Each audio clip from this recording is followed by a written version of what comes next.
Merci de nous retrouver sur Canal 2 Info. Aujourd'hui, dans votre émission consacrée à l'invité, on parlera de la gestion de l'eau potable dans nos collectivités territoriales décentralisées, d'assainissement et d'hygiène. C'est très important d'en parler. Et pour en parler aujourd'hui, c'est avec un spécialiste du domaine, Isaac Essamé. Il est consultant en développement local et bien sûr, il s'apprête bien évidemment à vous faire comprendre l'importance, n'est-ce pas, pour nos élus locaux et bien sûr pour la population d'intégrer les différents mécanismes de gestion d'eau potable et bien sûr d'assainissement et d'hygiène dans nos collectivités locales. Bienvenue à vous et bienvenue à vous, Monsieur Isaac Essamé.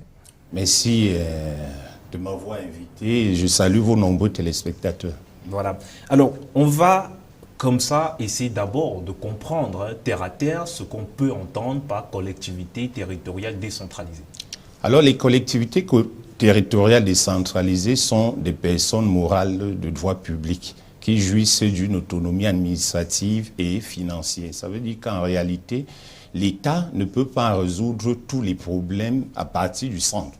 Dans le cas de Yaoundé, du Cameroun notamment, en partant de Yaoundé, on ne peut pas globalement et efficacement résoudre les problèmes. Alors, l'État crée ce qu'on appelle les démembrements, c'est-à-dire des personnes morales qui vont également travailler pour son compte. Mais ici, il y a transfert de compétences, ce qui est différent de la déconcentration, parce que dans la déconcentration, il y a délégation des pouvoirs. Ce que nous voyons avec les services du gouverneur, les services du préfet et les services du sous-préfet. Or, avec les collectivités territoriales décentralisées, on a les communes, on a les régions qu'on attend.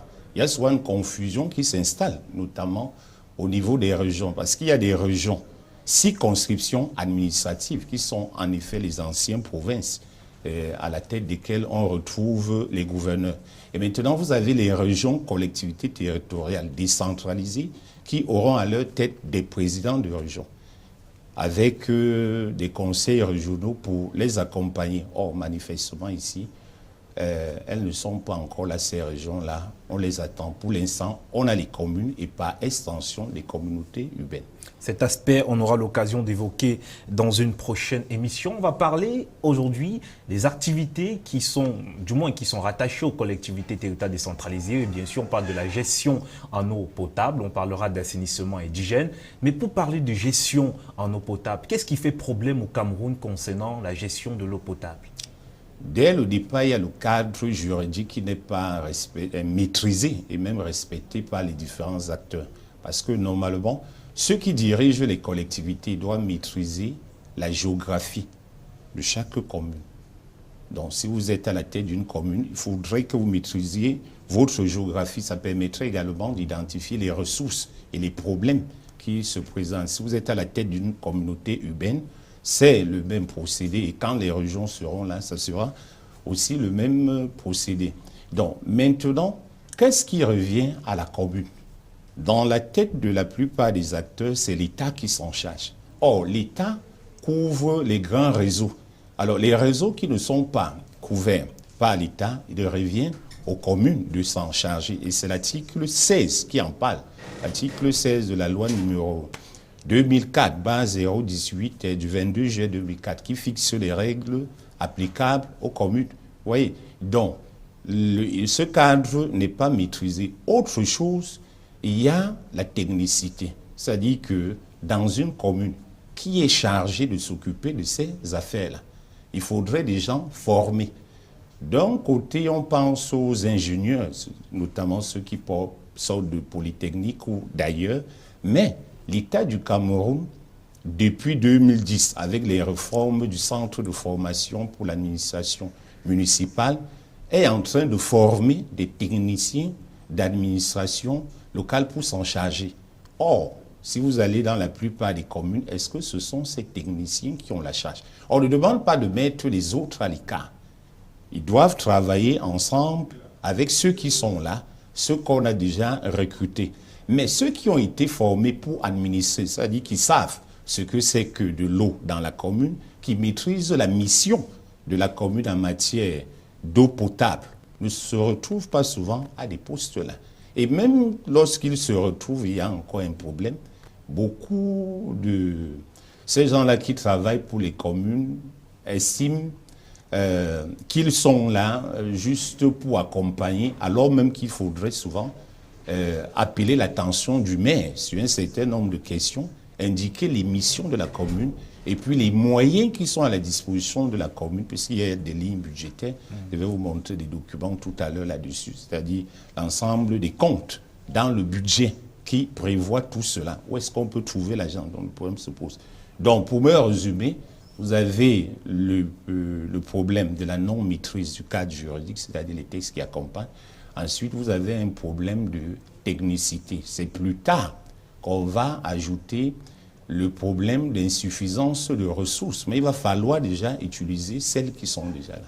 Alors, on va, n'est-ce pas, essayer d'observer la situation dans l'extrême nord du Cameroun, parce que c'est le cas qui nous intéresse particulièrement, avant de revenir à Douala pour, n'est-ce pas, ne pas négliger le contexte même dans lequel on se trouve. Alors, du côté de l'extrême nord quand même, non seulement il y a une difficile façon d'accéder à l'eau potable, mais aussi que quelque part, on a tendance à croire que l'État, ou bien du moins les élus locaux, n'ont pas l'intention de mener l'action en faveur de la population, du moins sans guillemets quand je dis l'intention. Il y a justement un problème de volonté politique déjà de la part de ces élus locaux-là. Mais pour cela, il faudrait que les populations les amènent à travailler. Parce qu'en réalité, quand vous êtes dans la décentralisation, vous êtes dans le domaine de la participation.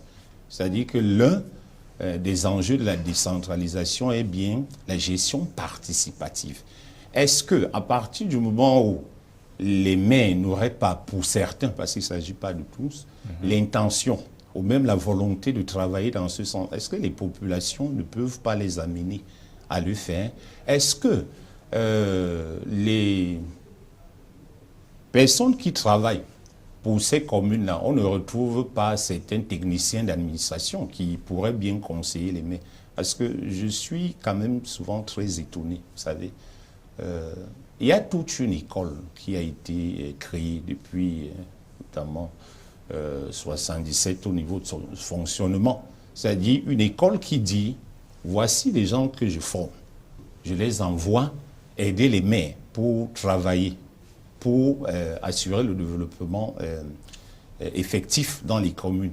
Mais quand ces gens-là sortent, qu'est-ce qu'on en fait? Normalement, les maires devraient plutôt se précipiter à la sortie de chaque promotion. Oui, chercher la ressource humaine capable. Sinon, on se dirait que cette école ne sert à rien, on devrait tout simplement la fermer.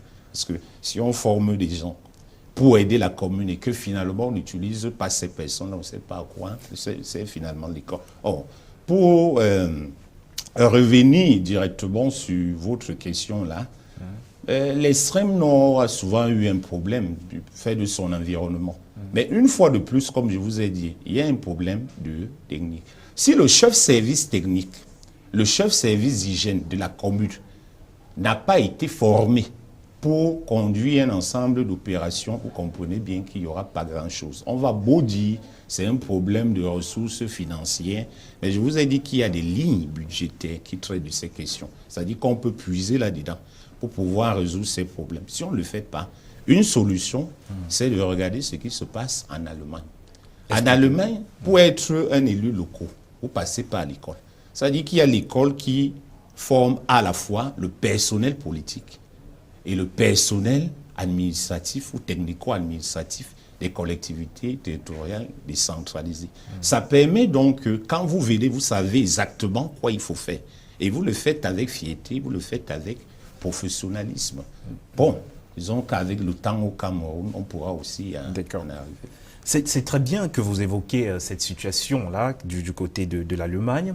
Et ça m'amène à interroger, premièrement, l'aspect qui est consacré aux maires, et ensuite on viendra sur la participation de la population.